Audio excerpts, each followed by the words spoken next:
In today's video, I'm going to talk about the organic acids test.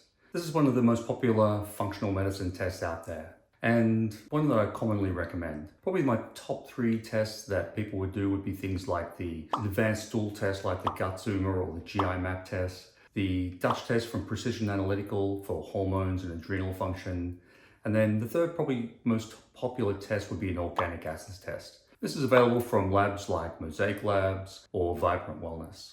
I'm Michael from Planet Naturopath, and I specialize in these functional medicine tests to help you understand the underlying cause of your health issues. So let's have a look at the organic acids test and some of the reasons why you may consider doing it. The organic acids test looks at metabolites of Candida and fungal overgrowth in the body.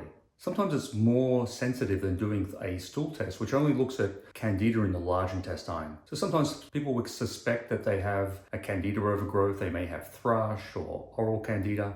They do a stool test and it comes back negative. But on the organic acids test, that's looking at the metabolites that the body's producing. And so you can get high levels of these metabolites indicating Candida. So it's a great way to check for Candida overgrowth. The best way to measure mold in the body is with a mycotoxin test. The organic acids test also measures some of the metabolites of molds. So it's not as specific as a mycotoxin test that tells you the exact type of mold, but it can give you an indication whether you need to explore mold testing in more detail. It evaluates bacteria metabolites as well, so it's not as detailed as a stool test, but it can give you an indication, especially the Clostridium metabolites, that can affect neuroinflammation in the brain. So especially kids or people with ADHD, potentially autism, they'll often have higher levels of these Clostridium markers causing brain inflammation. For gut health, I still recommend like an advanced stool test. But as you can see, the organic acids test, it's not as specific for any one thing, but it covers a lot of different areas. The organic acids test looks at the mitochondrial or Krebs cycle metabolites. So it looks at how the body produces energy. And so if someone's got chronic fatigue, even low mood, low energy, poor exercise intolerance, then this is a reason why you might look at the Krebs cycle and how the body's producing energy. The organic acids test measures metabolites of dopamine, norepinephrine, and serotonin. So these are the neurotransmitters. It's probably the least favorite part of the test for me because it's just looking at the metabolites of these neurotransmitters. It's not actually telling you what's happening on the brain level. So I don't pay a lot of attention to this part of the test. And I would always, establish someone's, look at their mood, look at their concentration, those types of things, motivation, to see if they may be having neurotransmitter imbalances. The one part of the neurotransmitter part that I do look at though is quinolate and chyrenic acid.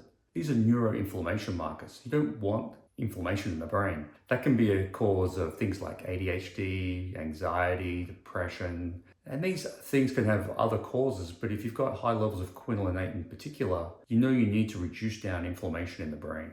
The organic acids test looks at methylmalonic acids, probably the best marker for B12. Sometimes people have plenty of B12 in the blood test, but the methylmalonic acid looks at B12 at a cellular level. Some of the other nutrients that the organic acid measures are things like B1, B2, B6, B5, coenzyme Q10, and N-acetylcysteine. They also measure vitamin C, but once again, this is probably not a great part of the test. The vitamin C only has a short half-life, so usually people come back with very low levels of vitamin C, but I just take that with a grain of salt and kind of ignore that part of the test. The oat test measures fatty acid metabolism, so not just, is this the cause of being overweight? It looks at things like ketone markers, but also how well you convert fats into energy. This can be important if someone's on a ketogenic diet or they've tried a ketogenic diet and they just felt worse. Could be because from poor fatty acid metabolism, which could come from something like a B2 deficiency, carnitine deficiency, and the test can sort of help pinpoint whether it is a B2 deficiency. It looks at some of the detox pathways for glutathione, methylation, and orotic acid, which is like whether there's high ammonia levels. There's no perfect test for measuring these detox pathways, but it's an indicator. And especially if you've done an environmental toxin test or a mycotoxin test and you're having trouble clearing toxins from the body, this could be part of the reason why you may not be detoxifying very well.